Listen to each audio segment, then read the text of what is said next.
Class 10। आज हम शुरू करने वाले हैं आप सबका favourite past tense. sarcasm intended. Anyway, so आज हम रिवाइज करेंगे tous les temps du passé, which are passé composé and parfait. And with that, I'll be introducing one new tense, which is le plus que parfait, which is there in your grade 10 syllabus. तो चलिए बिना किसी देरी के शुरू करें।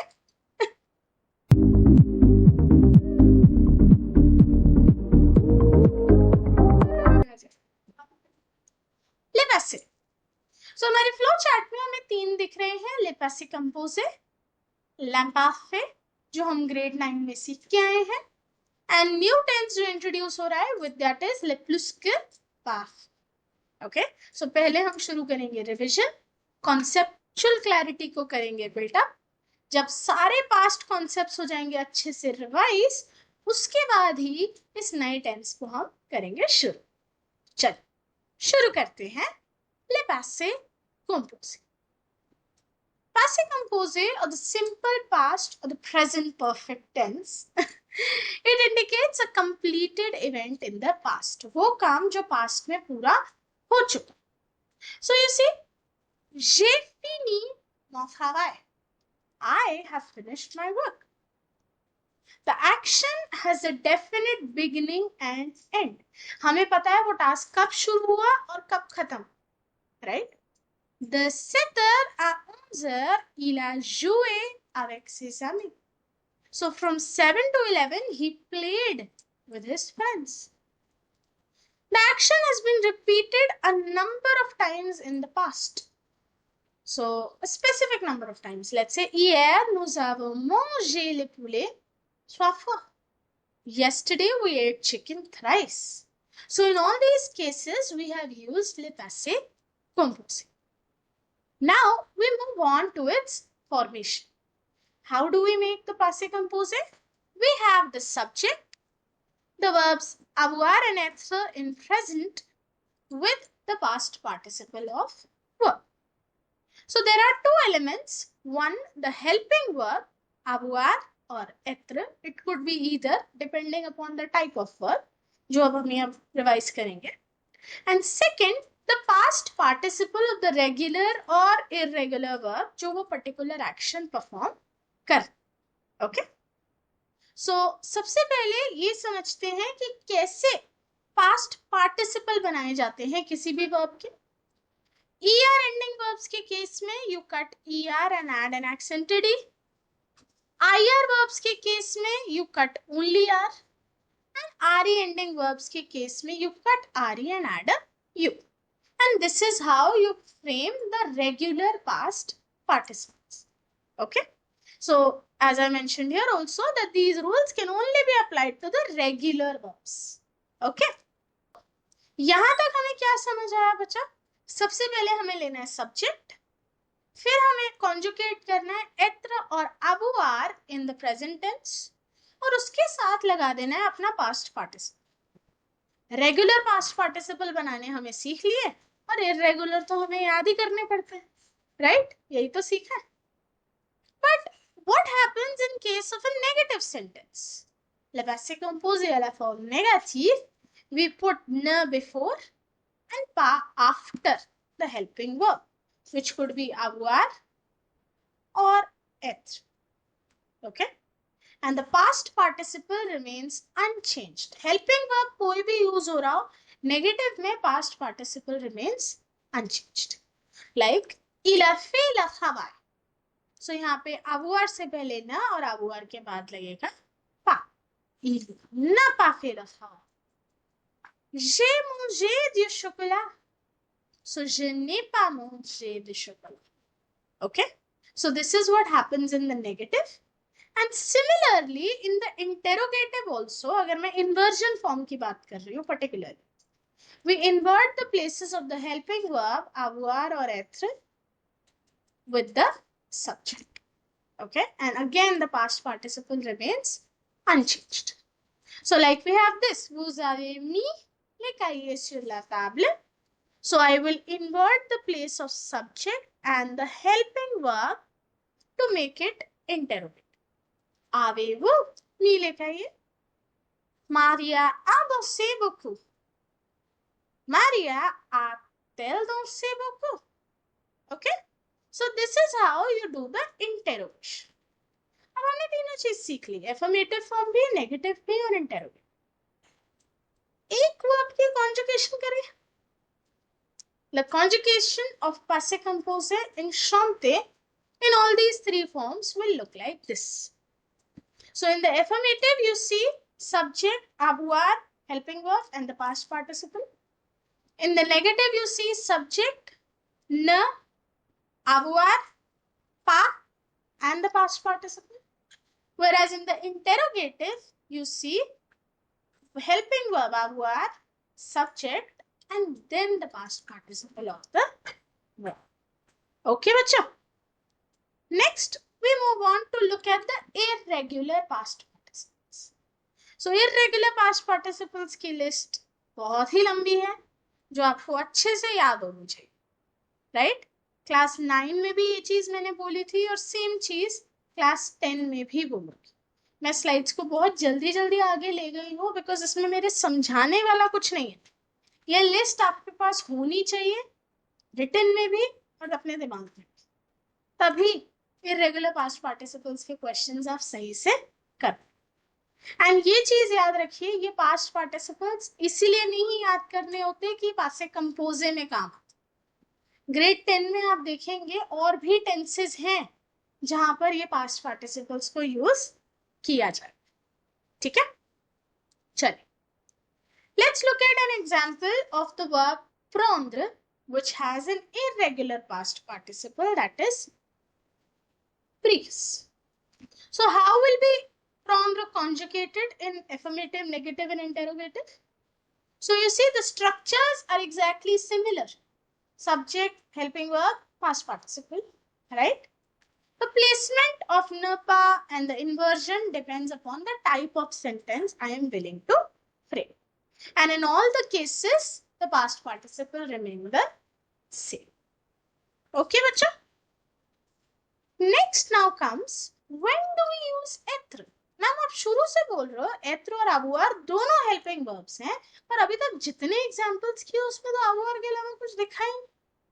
बिल्कुल सही कह रहे हो, मैंने अभी तक कराया ही नहीं. So when do we use être verb? It is used with number 1, verbs showing movement. Okay, and for that we have an acronym, Dr. Mrs. von der Traum. There's a list of verbs, right? Ale, venir, entre, return, all these are a part of Dr. Mrs. von der Traum verbs. And second, être is used with pronominal verbs. Pronominal verbs like se lever, s'habiller. So the verbs that show that the action is being performed by the subject, right? So in दोनों cases में être as a helping verb use होती. But क्या सिर्फ इतना ही है? There's one more thing that we have to remember, that when être is used as a helping verb, you have to modify the past participle according to the subject. So अभी तक जब हम avoir use कर रहे थे, हम freely same past participle हर जगह लिख रहे थे. But जैसे ही helping verb être यूज होगी बच्चा, according to the subject, you have to change the past participle. Masculine singular में कोई accords, but अगर subject masculine plural तो past participle में s लगे. Subject feminine singular है तो past participle में e लगे, और subject feminine plural है तो past participle में e s लगे. So ये बात हम तब से सीखते आ रहे हैं जब से हमने पासे कंपोजे सीखना शुरू किया. तो आई होप 10 तक आते आते ये रूल की क्लैरिटी आपको आ गई होगी. चलिए कुछ मूवमेंट वर्ब्स देखें. सो डॉक्टर, मिसेस, ये रही हमारी लिस्ट. वॉन der Traum, ये रही हमारी लिस्ट. ठीक है, तो इन सारी मूवमेंट वर्ब्स के साथ क्या यूज होता है? être as an auxiliary, that is a helping. So let's look at one example, venir. Now venir has an irregular past participle. जो पीछे हमने लिस्ट देखी थी लंबी सी, उसमें था venir.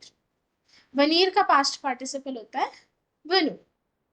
So now when I will conjugate venir in passé composé, I will number 1 use etre as the helping verb. Number 2, modify the past participle, which is venu, according to the subjects. So let's see how it looks. Je suis venu. I put a bracket. I put an E in bracket. Tu es venu. Il est venu because il is masculine singular, so I did not do anything to the past participle. Elle est venue. Now I know elle is feminine singular, so I added in. Likewise, in case of nous, vous, ils, elles, everywhere there's an S. And in the final case, there's an ES because L is feminine. Now, when I talk of the negative and interrogative part, the napa will come with the helping verb. The inversion will happen with the helping verb. Now, the past participle will be modified according to the subjects. Okay, that you can see in the table very well right here. Now, what about the pronominal verbs? How do you conjugate pronominal verbs in the passé composé?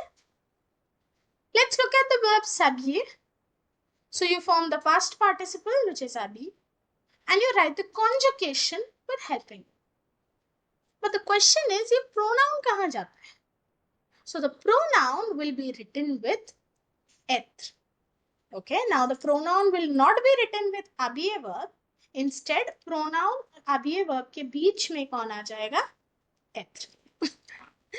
So, you mod and, of course, since être helping verb hai, you will modify the past participles. So, look at the example right here. Je me suis habillé. Tu t'es habillé. Il s'est habillé. So, likewise, we do it. And what happens in case of negative? So, you see, left side पे तो आपको affirmative दिख ही रहा है. Negative के case में, you have it like this. Je ne me suis pas habillé. Helping verb के साथ रहा ना पा, but pronoun will stick to the helping. Okay? यही छोटी छोटी चीजें थी जो बच्चे गलत करते हैं और इसी वजह से मैंने ये वीडियो बनाई कि अब 10th में आ गए हो, ये छोटी छोटी गलतियां आप अफोर्ड नहीं कर सकते. ठीक है, तो इसी के साथ पासे कंपोजे का रिवीजन तो हो गया, बट बिना एक्सरसाइज की क्या मजा है. टेस्ट भी कर लो अपनी अंडरस्टैंडिंग.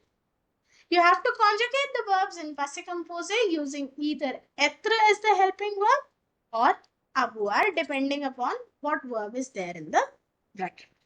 So, इधर मैंने ज़्यादा complicated verbs नहीं दिए ताकि आप आसानी से ये practice कर लो और खुद पे confidence आ जाए कि हमें passé composé याद आ गया है. ठीक है, चलो, जैसे ही हो जाए अपने आंसर्स को इस स्लाइड के साथ मैच कर लेना और आप मेरे साथ आगे बढ़ जाओ. Les verbes transitifs et intransitifs. Ma'am आपने तो बोला passé composé खत्म हो गया, इसके बिना कैसे? ये तो सबसे इंटरेस्टिंग चीज है. So, transitive and intransitive verbs. Transitive verbs only make sense if there is an object in the sentence, whereas intransitive verbs तो बिना object के भी चल सकते. So, there are certain verbs जो जब लिखी जाती है. Now, there are certain verbs जिनको जब हम conjugate करते हैं in passé composé, in some cases we need a direct object after the verb, and in other cases बिना object के भी काम चल जाता.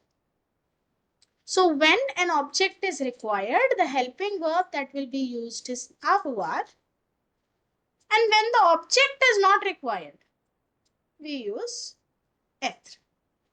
Okay? So, here's a list of 6 verbs. In 6 verbs के साथ, we can either have être or avoir as the helping verb. अब hint दो, कैसे पता लगाओगे? When verb is followed by a direct object, use avoir. Blank के बाद directly कोई object given हो, तो समझ जाना यहाँ पे avoir as a helping verb use होगी. But अगर blank के बाद कोई preposition हो, वहां बेटा जी être यूज कर. ठीक है, ये देखो एक बार यहाँ पे first example, she descendu les escaliers. Direct object avoir. Je suis descendu du train. I have a preposition after the verb, so être. J'ai rentré les livres. À voir. Je suis rentré de l'école. The prepositions of être. Okay? तो अब ये concept अगर समझ आ गया है तो क्या करेंगे हम? Exercise, of course. सो ये रही छोटी सी exercise to practice this concept of transitive and intransitive verbs. Once you're done, come back and match your answers with the slide right here. Okay? चलिए, अब फाइनली पास्ट कंपोजिव हुआ फिनिश. हम बढ़ते हैं अपने अगले पास्ट टेंस की तरफ, which is l'imparfait. Now, l'imparfait or the imperfect tense is used to denote the incomplete, ongoing actions or state of beings of the past. या तो वो काम पूरा नहीं हुआ था, चल रहा था, या वो मेरी फीलिंग्स थी ऑफ द पास्ट जो मैं एक्सप्रेस कर रही हूँ अभी. सो उनको एक्सप्रेस करने के लिए आई use l'imparfait. So it is usually equivalent to was-were or was-were plus ing form in English when you translate it. And in some cases, we also get the used to or would, okay, forms when we translate. So how do you form l'imparfait? You remove ONS from the new form present conjugation and add the following endings. Okay? So try yourself. मैंने यहाँ 3 verbs दिए हैं, aimer, finir and répondre. So aimer का new form क्या होता है? aimo. So ONS हटा के radical बचा AIM and j के साथ ending क्या होगी? AIS. aimer. finir का न्यू फॉर्म क्या होता है? finissant. ONS हटा के let me put it randomly like here. ending क्या होगी वो के साथ? IE Z. répondre का न्यू फॉर्म répondant. ONS हटाया. Let me put it here. What is the subject? You. So with you again, I have AIS. So likewise, you give it a try. Once you're done, come back and match your answers with 9. Okay? Oh, formation. Done. imperfect की भी formation कर ही ली. चलो. एक verb है जो इकलौता exception है imperfect में, which is être. être का नो फॉर्म होता है som. वहां ONS तो है नहीं radical बनाने के लिए. So we take ET as the radical and then add the endings. Now, where do we use imperfect? Number 1, with habitual actions. Okay?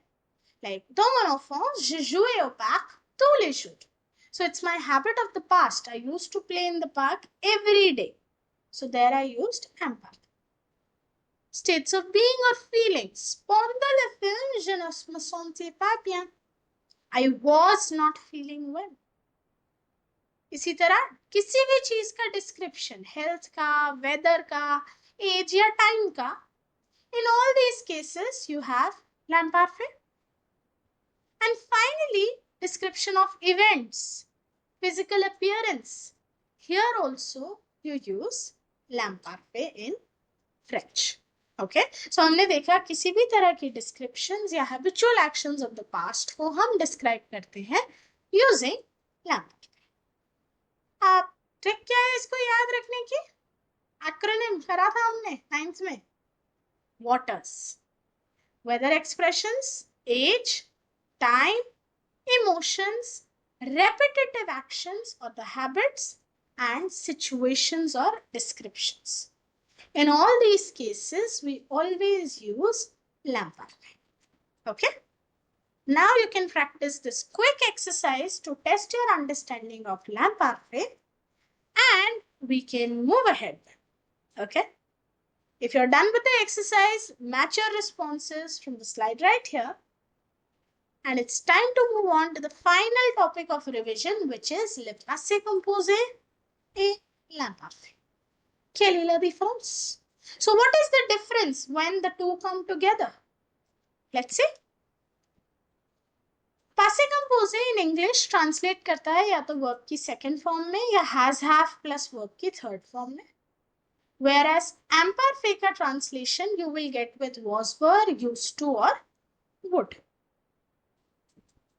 Passive composé depict करता है completed events of the past, whereas imperfect बताता है ongoing या descriptive events like j'ai fini mon travail, I finished my work.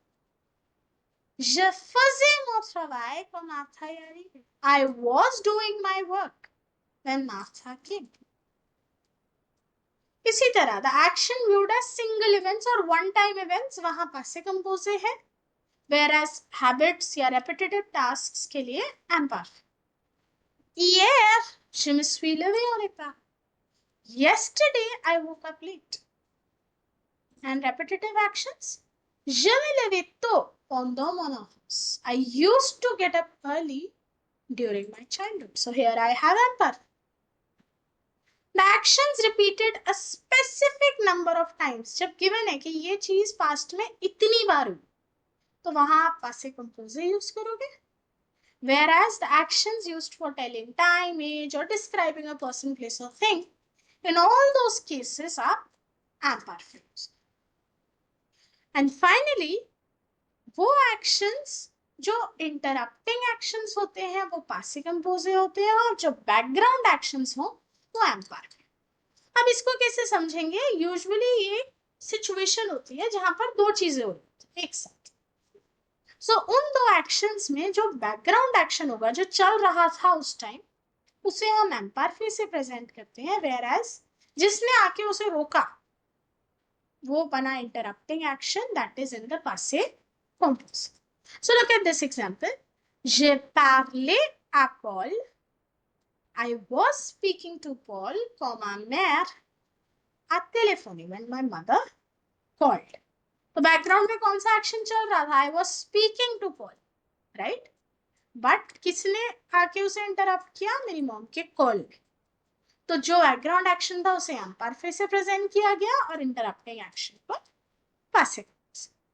सो ये छोटे छोटे tips अगर आप याद रखो तो अगर एक मिक्स्ड एक्सरसाइज आए जहां imperfect या passive कंपोजे में से आपको कुछ चूज करने को बोल दिया जाए आप कर लोगे आराम से, कॉन्फिडेंस है मुझे. चलो एक हाथ से एक्सरसाइज भी मार.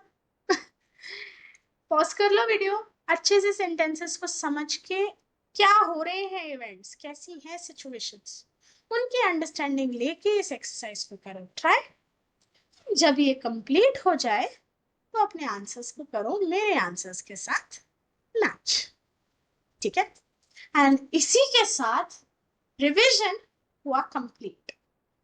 अब बारी है कुछ नया करने की. तो चलिए शुरू करते हैं. ले प्लस के पार्फे. सो ले प्लस के पार्फे is the past perfect tense. So when we talk about two activities of the past, जो फर्स्ट एक्शन है that happened and completed before the second one, वो एक्शन होता है पास्ट परफेक्ट. एक एग्जांपल देखें. Quand il avait fait son devoir, il a regardé la télé. So, यहाँ पे दो सिचुएशंस है, एक होमवर्क करने की और दूसरी टीवी देखने की. तो हम क्या बोल रहे हैं. When he had finished or when he had done his homework, he watched the TV. So दो एक्शंस हुए पास्ट में. तो जो पहला एक्शन हुआ वो कौन सा था. होमवर्क करने का.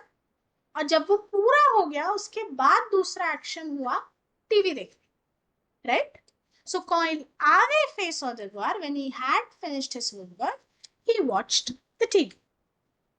Also, le plus que parfait is at times used to denote activities that completed a very long time ago. Okay? J'avais visité Madrid il y a 5 ans. So I had visited Madrid. It has been 5 long years. Okay, so this is a task completed very long time back. So here I also used le plus que parfait. Now how do we form le plus que parfait?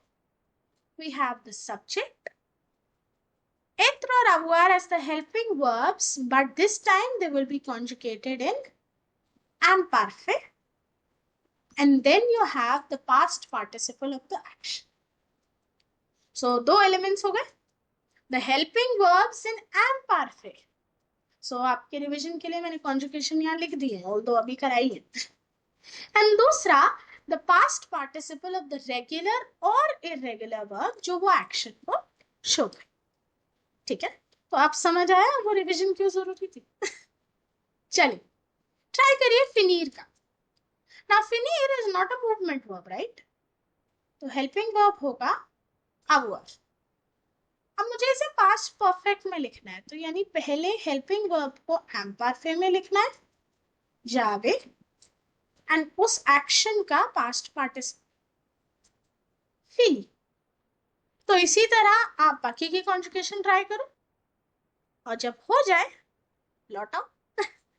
Match करो अपनी conjugation को मेरी के साथ, and I hope you got it right. So ये तो था एक example where avoir was used as a helping verb. Let's look at the next verb now, descendre. Now descendre is a movement verb, तो helping verb क्या होगी? Être. So I conjugate être and imparfait. J'étais. Descendre का past participle? Descendu. And याद है ना? être जब helping verb past participle होगा modify. तो इन्हीं रूल्स को याद रखते हुए करिए descendre को conjugate in pluscuperfect. And once completed, match your answers from here. Okay? So हमेशा याद रखना बच्चों, avoir जब भी helping verb लगेगा past participle same रहेगा. être जब भी helping verb लगेगा, no matter which tense, être जब भी helping verb है past participles को आपको modify करना पड़ेगा according to the subjects.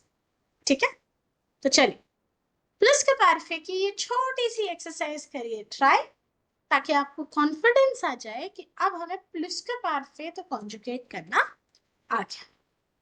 ठीक है, एंड सेम बात बोलूंगी, जैसे ही एक्सरसाइज कंप्लीट हो जाए मैच कर लेना मेरे आंसर्स के साथ अपने आंसर्स को. ठीक है, तो बच्चों अगेन 2 टेंस रिवाइज करा दिए, एक नया टेंस सिखा भी दिया.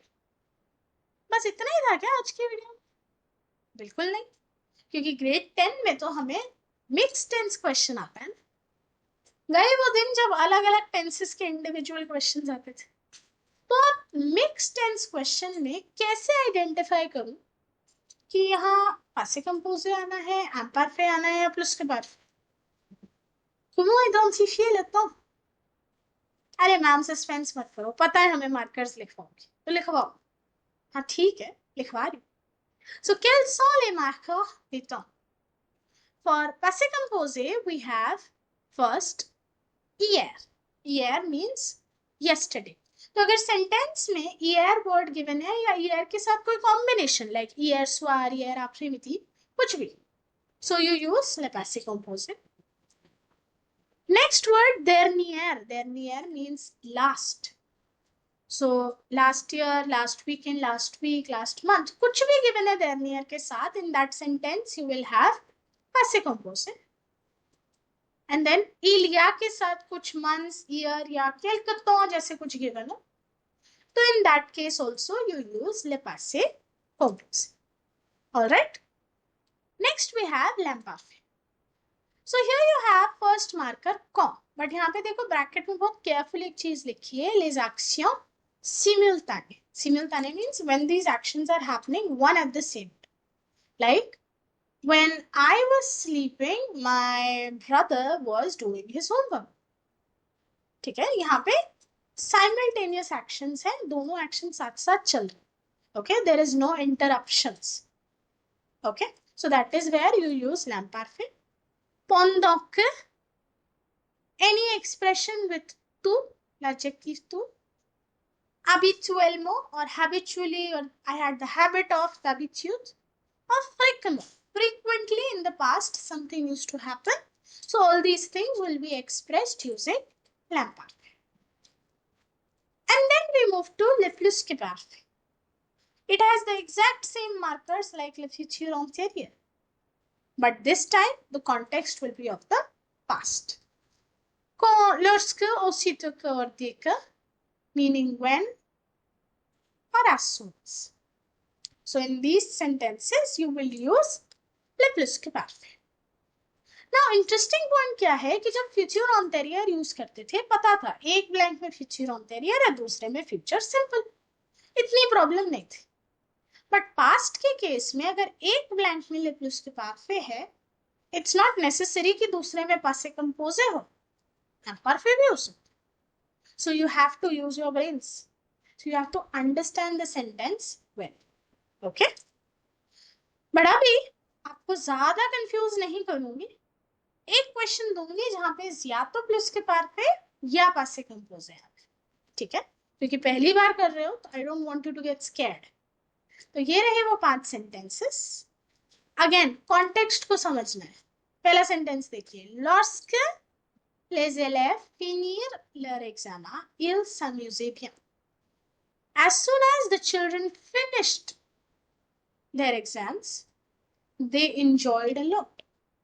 तो पहले एग्जाम्स खत्म हुए उसके बाद एंजॉयमेंट आई.